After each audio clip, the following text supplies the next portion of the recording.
Good morning, good afternoon, good evening, whatever time it may be at the time that you are listening to this podcast. I am your host, Miss Unique, and this is welcome in because this is Beyond Unique Shattered Dreams, where every shattered dream becomes a sometimes harsh reality.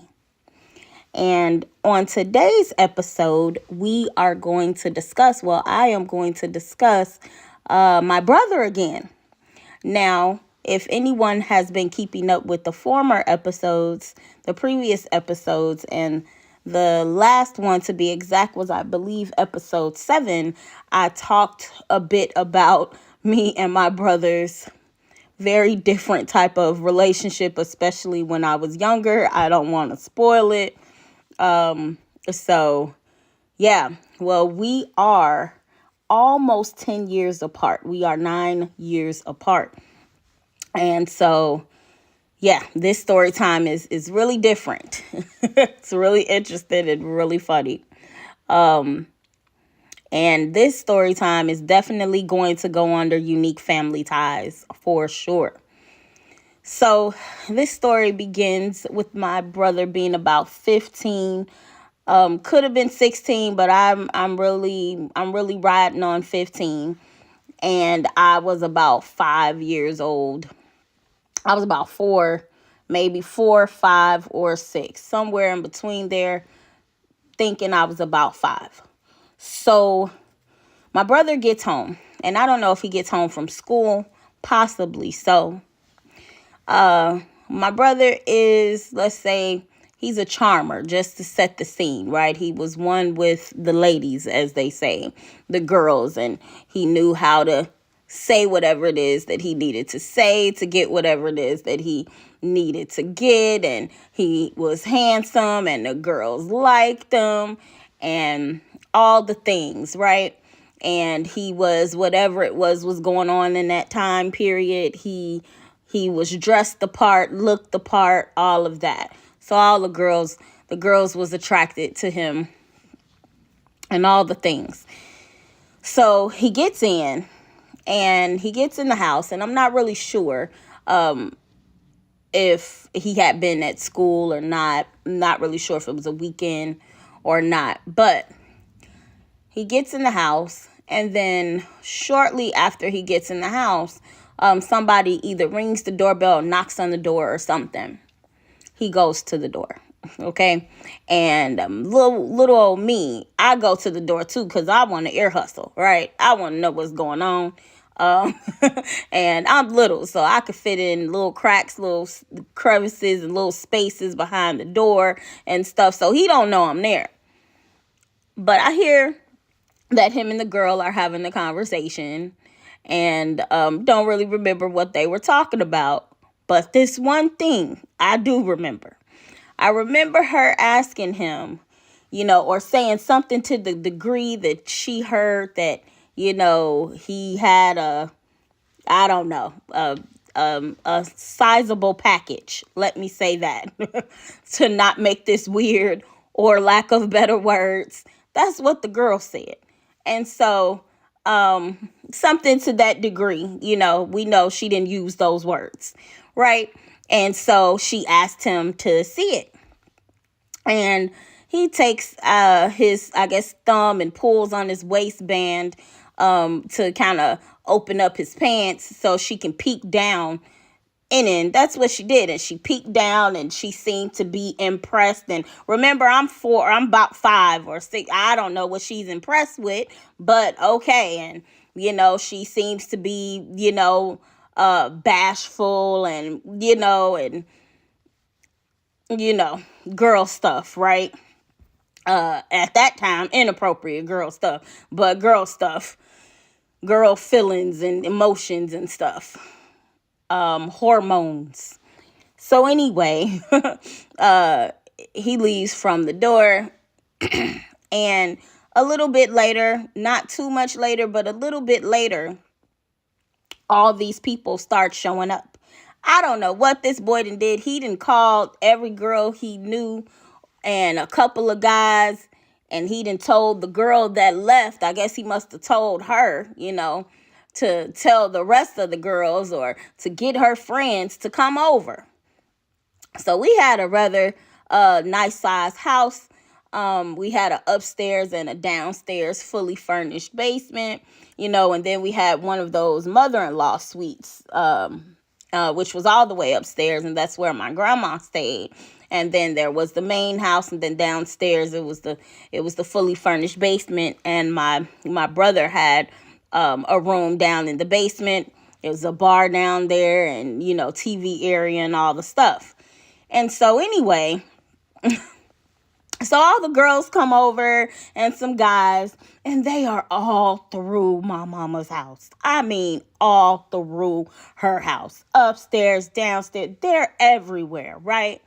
And they're just laughing and having a good time. Music's playing, all the stuff, right? And and all of a sudden,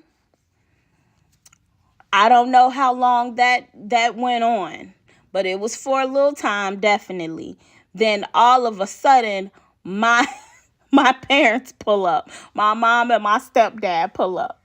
And I hear my brother was like, "Hey, my parents home. Everybody hide. Find a place to hide now," right? They hiding everywhere. I'm talking about in coat closets, behind couches, in the pantry, in the walk-in closets, under the bed, the kitchen, just everywhere. They are hiding everywhere, okay? And so I was like, uh-oh, right? And my mom comes in, my mom and my stepdad, they come in, right? And I'm like, I'm not saying nothing because I want to see how this is finna play out, right? So I was like, I'm not saying a word. And so my stepdad comes in. And so, they come in and they pass the corridor area where it has our closet, like a coat closet, and then they kind of pass that area. So there was some girls that was behind the door and in that coat closet. And they hurried up and got up out the house, and they crept up and tiptoed up out the house and opened up the screen door. And I watched that happen. And once again, still didn't say nothing, right? And so they've passed the safe area for them girls. So them girls went on and got out. And so they're still walking through the house, having casual conversation, getting themselves together for the night or whatever the case may be. And, settling in the house. And so I see girls as I'm walking through, and they're giving me the like they putting their finger up, like, like don't say nothing, and they shaking their head and all of that, right? While I'm walking past looking at them. Okay. And I just know this is finna be a mess. I know it. I just know it. And so my mom's getting comfortable. My stepdad, he decides to go downstairs to sit in his recliner, watch the TV. So I decided to go down there with my stepdad once again, knowing that there are girls all over the house, right? Couple guys, few guys, but it's girls all over the house, right? So I go downstairs with my stepdad, and I see it's one of the girls is on the side of the recliner, right? And she's naked. Yeah. Let's wonder why she may be naked. Okay. So she's naked. And so my stepdad goes to watch TV. And so he grabs the remote. And as he goes to grab the remote, it slips out of his hand and it falls over. It falls over on the floor on the side of the recliner. And so he goes to, instead of like looking over, he goes to like just put his arm and his hand down there to grab the remote, right? And so he put his hand down there. He must have touched some part of the girl. I don't know what part, but this girl starts screaming, and she's like, "Ah!" And my stepfather was like, "What the?" Right? The girl was like, "Ah!" And I'm talking about her scream started a whole domino effect. Every girl in the house started screaming.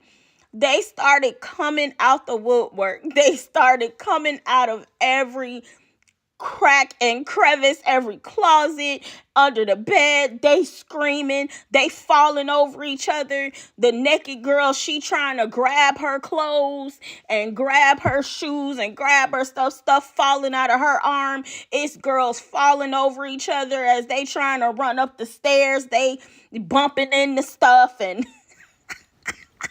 knocking stuff over. And it's just bananas. It is pure chaos that is going on right now. My mama is looking like, what the F is going on in my house, right? And I'm looking like, ooh, I know this finna be bad. And after every girl then cleared up out the house, my mama cussed this boy out so bad. She cussed him out so bad, right? Then after that, it was my stepfather's turn. And he told him to go downstairs. I think he told him to strip naked, to take his clothes off, because he was finna tear him up. And so, I don't know, I think he got down to his boxers or whatever, but my stepdad tore this boy up. We had a full tall bar downstairs. I was at the top of the stairs listening. All I heard was, ah, okay, I'm sorry.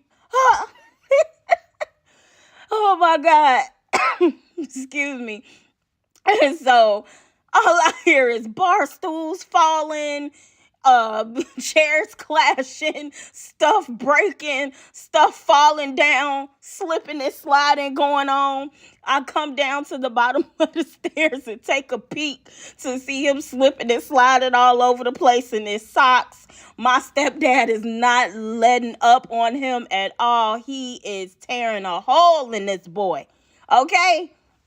And it was crazy. I said, I knew it. I knew he was going to get it. And I wasn't going to say nothing because I knew it was coming. And man, I'm telling you, whew, that was something else, man. That we still talk about that story till today. Just, my brother is something else. He was something else then and still till today. Well, I'm sure I took you on a little ride with that one. But I'm going to end that story. And that's the end of story time for today. And the moral, right? The moral of that story is don't do no stupid stuff like that. He let this girl get to his head. He let all of the girls, get to his head. You couldn't tell him nothing. He just thought that he was the stuff, and, you definitely should plan things out better than what he did, okay? Because he knew that they were coming home and your sister's there. So he didn't care. We got naked girls in the house. Y'all doing stuff y'all ain't supposed to be doing. That's obvious. And all the stuff is going on, right? So, we gonna end story time for today. And join me next episode for our next story time, where we are breaking barriers and healing those shattered dreams one story at a time. Bye.